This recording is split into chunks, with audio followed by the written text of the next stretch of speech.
మీ cinema చిత్రీకరణ విషయంలో ఎంత పట్టింపుగా ఉంటారనే దానికి నేను విన్నానండి, నిజమో కాదో నాకు తెలీదు. సరైన సినిమా అసలు అరవింద్ గారికి మీరు చూపించలేదంటగా ఆఖరి వరకు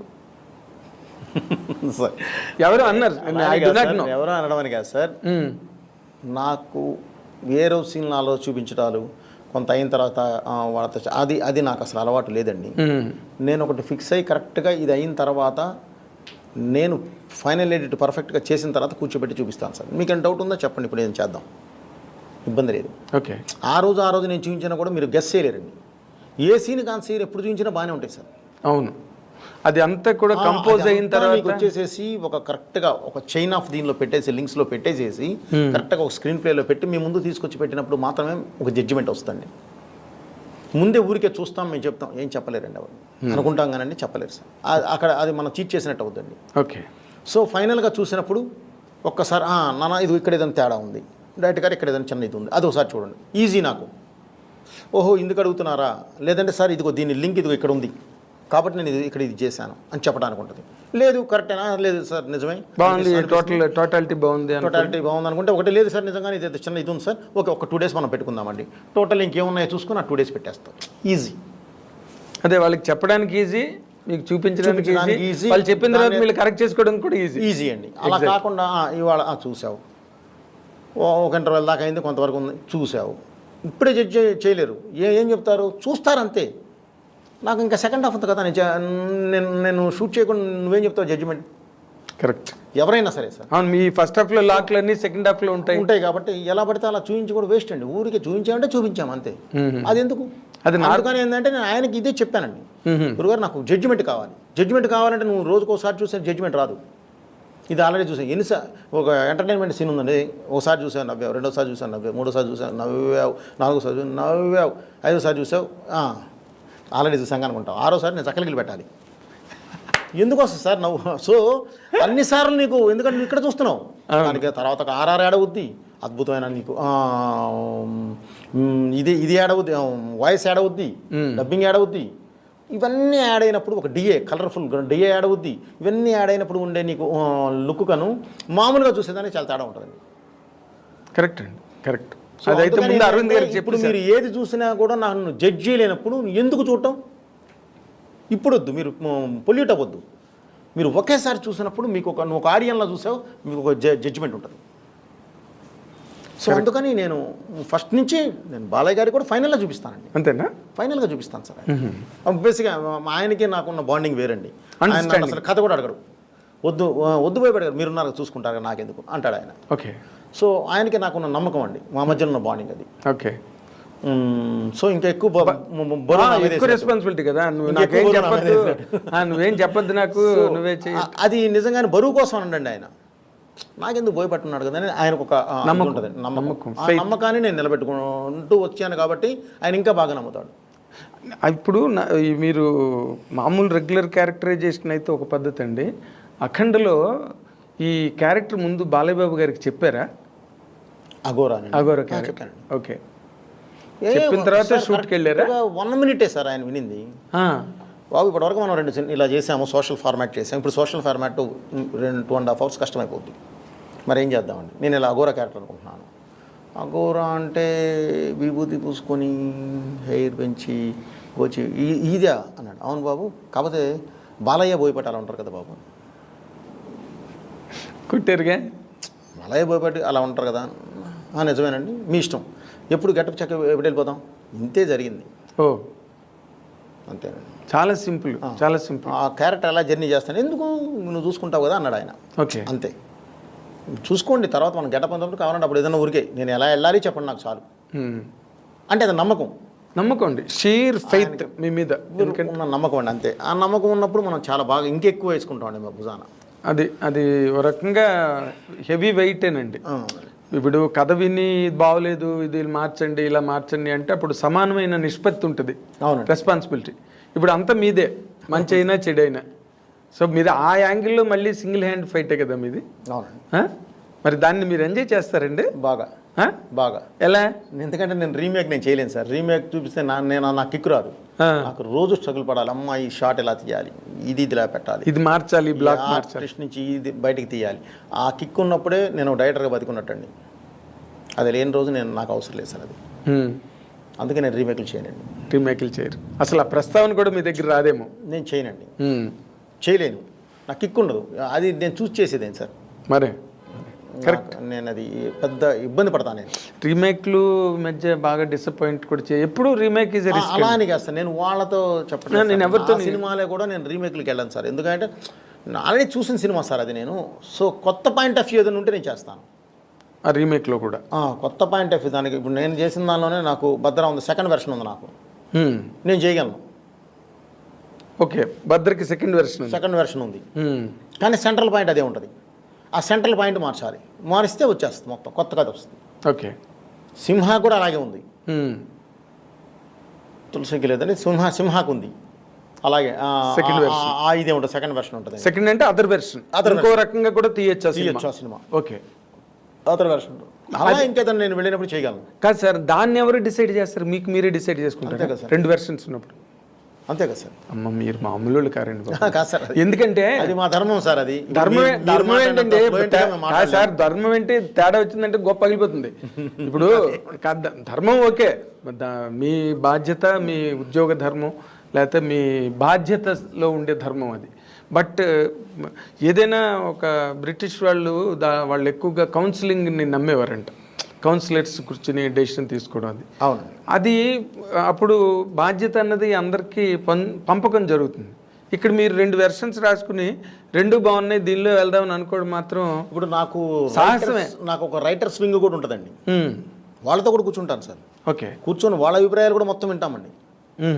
వాళ్ళతో పాటు కూర్చొని వాళ్ళ అభిప్రాయాలతో పాటు మొత్తం అంతా కూడా అభిప్రాయం తీసుకున్న తర్వాతే ఫైనల్ జడ్జికి నేను వెళ్తానండి. Okay, then you will arrive at final decision. Yes sir. Okay, ఇప్పుడున్న ఇది ఎలా ఉంది, ట్రావెల్ ఎలా కావాలి, ఏంటి, వాటి ఇప్పుడు నడుస్తున్న ట్రెండ్ ఎలా ఉంది, ఓకే, ఎవరిని మనం ఖాయం చేస్తున్నాం, ఈ సినిమా ద్వారా ఎవరిని ఫస్ట్ ఆడియన్స్ మన సినిమాకి రావాలి అనేది కంపల్సరీ ఇది పెట్టుకొని కూర్చుంటాను. ఓకే, తర్వాత నాకు అంటే మీరు ముత్యాల సుబ్బయ్య గారి దగ్గర అసిస్టెంట్గా ఉన్న రోజుల నుంచి మీరు నాకు తెలుసు. ఇన్ జనరల్గా సుబ్బయ్య గారు అన్నీ కూడా మమతల కోవిల, మమతానురాగాలు, ప్రేమ, బంధం ఇలాంటి సినిమాలు సుబ్బయ్య గారు అన్నీ దాదాపుగా. కానీ మీరు అంత ఇమోషనల్ ఎరప్షన్ ఎక్కడి నుంచి అడాప్ట్ చేసుకున్నారంటే? సార్ అడాప్ట్ అదేం లేదు సార్, టైం ఆ టైంకి అది కూర్చుంది సార్. ఆ తర్వాత నేను 2004కి నేను డైరెక్టర్ అయ్యాను. అవును, ఆయన దగ్గర నేను పనిచేస్తుంది 98, 99, 2000 ఆ లోపే చేశాను సార్. ఆ తర్వాత 2001 నుంచి నేను బయటకు వచ్చేసాను. ఓకే, 3 ఇయర్స్ ఫైల్ పట్టుకొని తిరిగాము. 2004లో నేను భద్రా స్టార్ట్ చేశాను. అప్పటికి చాలా మారిపోయినాయి అండి. సో ప్లస్ నా పాయింట్ ఆఫ్ వ్యూ ఒకటి ఉంటుంది సార్.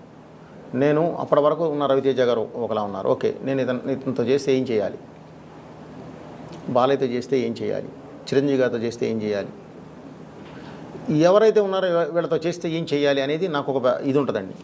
సో ఆ కాలమాన ప్రకారం మారిన దీని ప్రకారం మార్పుల ప్రకారం అది చేంజ్ చేసుకుంటూ వచ్చామండి. దానికి తగ్గట్టు మారుతూ వచ్చాం. ఓకే, ఆయన హ్యాంగ్ ఓవర్ ఏమీ లేదు మీ మీద. అది 3 ఏళ్ళు మీరు పనిచేసిన మీదంతా వేరే స్కూలు.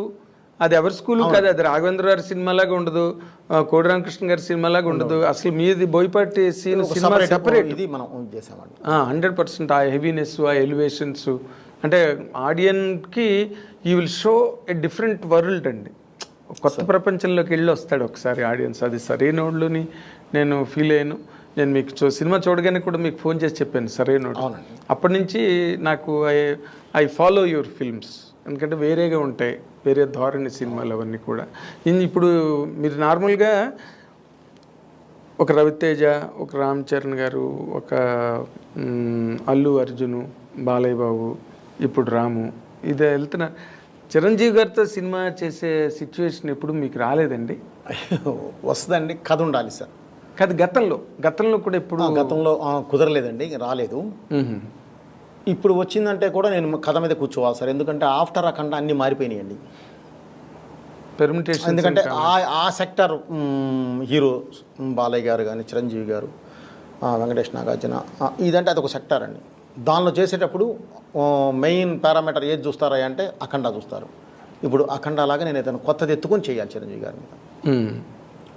సో ఇప్పుడు ఏదైనా వస్తే దాని గురించి కూర్చోవాలే తప్ప ఇప్పుడు మన దగ్గర లేదండి కథ. కథ లేదు మీ దగ్గర. లేదు, అలా లేదు ఇప్పుడు. అదే మళ్ళీ చిరంజీవి గారితో చేసే ప్రపోజల్ ఏదైనా వస్తే అప్పుడు మీరు మళ్ళీ కొత్తగా ఆలోచించాలండి. అప్పుడు దాని మీద పెన్ను పుస్తకాలు పట్టు కూర్చుంటారు.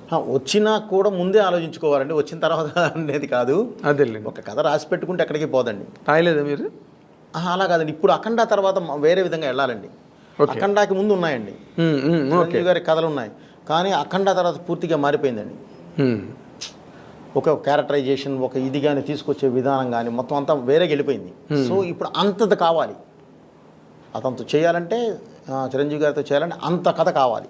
ఓకే. అంటే అది వేరే వేరియేషన్లో ఉండాలి, ఉంటేనే కరెక్ట్గా కూర్చుంటుంది. వేరే డైమెన్షన్ ఉండాలి. లేదంటే ఎలా పెడతా అంటే దాంతో పోలిక వస్తుంది. సో అందుకని తొందరపడకూడదు. ఓకే. ఓకే. తర్వాత ఈ సినిమాలో హీరో నేను సీఎం అవుతానా అంటుంటాడు కదా, ఆ డైలాగులన్నీ ఏంటి? దాని తాలూకు ఆ సిరీస్ ఆఫ్ డైలాగ్స్ అన్నీ చిన్న, అంటే మనం పట్టుకోలేము, పట్టుకుంటే దానిలో చిన్న పొలిటికల్ టచ్ ఉంది.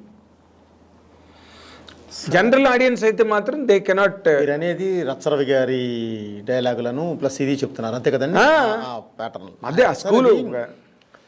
ఈరోజు మీరు చిన్న పిల్లవాడిని అడిగినా సరే పాలిటిక్స్ ఎలా జరుగుతున్నాయి ఏంటి అనేది వాళ్ళకి అవగాహన ఉంది. ఈరోజు జరుగుతున్న వాటి మీద ఉన్న ఒక విశ్లేషణే అది చెప్పడం జరిగింది. రచ్చరవి గారితో కానీ ఏదైనా సరే హీరో గారితో కానీ చేయడం జరిగింది.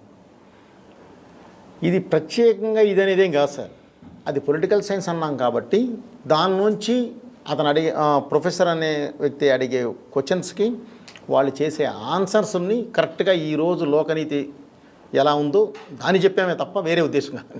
అవును, అదే నేను ప్యాథాలజిస్ట్ అవుతానని చెప్పి అతను ప్యాథాలజిస్ట్ అంటారు అని వాళ్ళగాడు అంటాడు చూడండి, నా లెక్చరర్ ఫ్యాకల్టీ అన్న తర్వాత వాళ్ళు లేచి అసలు ఈ ప్రపంచం ఎలా ఉంది, ఎలా బాగుపడాలి, ఎలా చెడిపోతారు అని చెప్తుంటే అన్నీ ఇటు మీరు దేన్ని ఉద్దేశించి రాసినట్టుగా ఏం లేదు, బట్ సటైరికల్గా ఉన్నా కూడా సార్ ఇప్పుడు సొసైటీ అదే చెప్తున్నాను సార్, చిన్న పిల్లలకు కూడా తెలుసండి ఏం జరుగుతుందో సొసైటీ.